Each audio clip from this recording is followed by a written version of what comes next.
Abraham Lincoln biography quotes facts. With malice toward none, with charity for all, with firmness in the right, as God gives us to see the right, let us strive on to finish the work we are in, to bind up the nation's wounds. Abraham Lincoln was born February 12, 1809, in a single-room log cabin, Hardin County, Kentucky. His family upbringing was modest.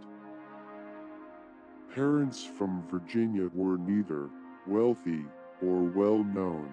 At an early age, the young Lincoln Abraham lost his mother, and his father moved away to Indiana.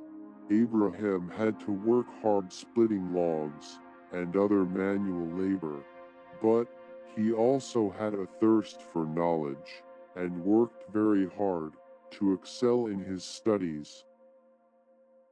This led him to become self-trained as a lawyer. He spent 8 years working on the Illinois court circuit. His ambition, drive, and capacity for hard work were evident to all around him. Lincoln became respected on the legal circuit, and he gained the nickname Honest Abe. He often encouraged neighbors to mediate their own conflicts, rather than pursue full legal litigation. Lincoln also had a good sense of humor, and was deprecating about his looks. If I were two-faced, would I be wearing this one? Work colleagues and friends noted that Lincoln had a capacity to diffuse tense and argumentative situations, though the use of humor and his capacity to take an optimistic view of human nature. He loved to tell stories to illustrate a serious point through the use of humor and parables. Lincoln was shy around women, but after a difficult courtship, he married Mary Todd in 1842. Mary Todd shared many of her husband's political thinking, but they also had different temperaments. They had 4 children, who Lincoln was devoted to, although 3 died before reaching maturity, which caused much grief to both parents. As a lawyer, Abraham developed a capacity for quick thinking and oratory. His interest in public issues encouraged him to stand for public office. In 1847, he was elected to the House of Representatives for Illinois, and served from 1847 to 49. During his period in Congress, Lincoln criticized President Polk's handling of the American-Mexican War, arguing Polk used patriotism and military glory to defend the unjust action of taking Mexican territory. However, Lincoln's stance was politically unpopular, and he was not re-elected. After his political career appeared to be over, he returned to working as a lawyer in Illinois. However, the 1850s saw the slavery question re-emerge as a prominent divisive national issue.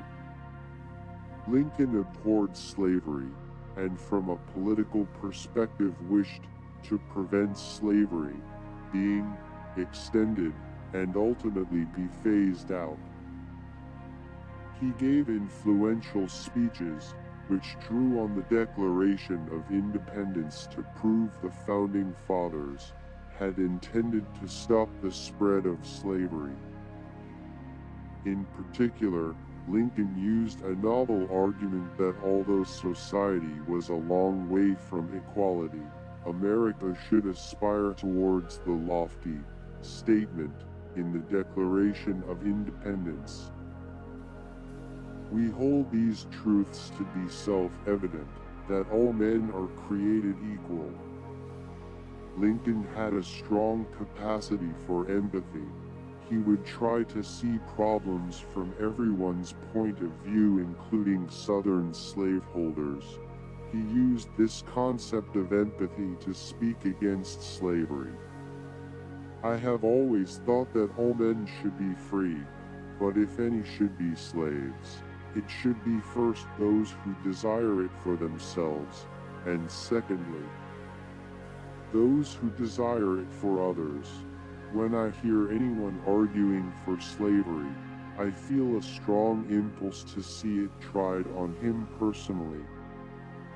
Lincoln's speeches were notable because they drew on both legal precedents, but also easy to understand parables, which struck a chord with the public. In 1858, Lincoln was nominated as Republican candidate for the Senate. He undertook a series of high-profile debates with the Democratic incumbent Stephen Douglas. Douglas was in favor of allowing the extension of slavery if citizens voted for it. Lincoln opposed the extension of slavery. During this campaign, he gave one of his best-remembered speeches, which reflected on the divisive nature of America. House divided against itself cannot stand. I believe this government cannot endure permanently, half slave and half free. I do not expect the Union to be dissolved. I do not expect the house to fall, but I do expect it will cease to be divided. It will become all one thing, or all the other. In this house divided speech, Lincoln gave a prophetic utterance to the potential for slavery to divide the nation. Although he lost this 1858 Senate election, his debating skills and oratory caused him to become well known within the Republican Party. On February 27, 1860, Lincoln was also invited to give a notable address at Cooper Union in New York. The East Coast was relatively new territory for Lincoln. Many in the audience thought his appearance awkward and even ugly, but his calls for moral clarity over the wrongness of slavery struck a chord with his East Coast audience. Let us have faith that right makes might, and in that faith, let us, to the end, dare to do our duty as we understand it.